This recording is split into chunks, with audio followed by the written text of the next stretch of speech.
கர்த்தர் மேல் உன் பாரத்தை வைத்து விடு, அவர் உன்னை ஆதரிப்பார். நீதிமானை ஒருபோதும் தள்ளாட விட்டார் என்று எழுதியிருக்கிற வேத வாக்கியத்திற்காக எங்கள் தேவனாகிய கர்த்தருக்கு கோடான கோடி ஸ்தோத்திரங்கள் உண்டாகட்டும்.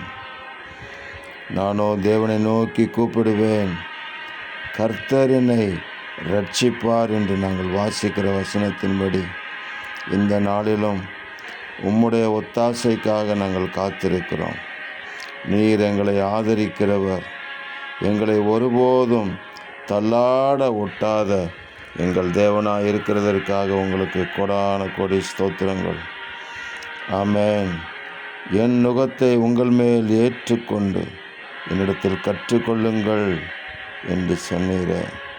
நான் உங்களுக்கு இளைப்பாறுதல் தருவேன் என்று வாக்கு கொடுத்தீரே. அந்த இளைப்பாறுதல், அந்த சமாதானம் ஒவ்வொரு நாளும் எங்களை நிரப்பி நடத்துகிறதற்காக ஸ்தோத்திரம். தொடர்ந்து எங்களோடு கூட இருந்து எங்களை காத்துக்கொள்வீராக. இரட்சகர் இயேசுவின் நாமத்தில் ஜெபிக்கிறோம் பிதாவே. ஆமென், ஆமென், ஆமென்.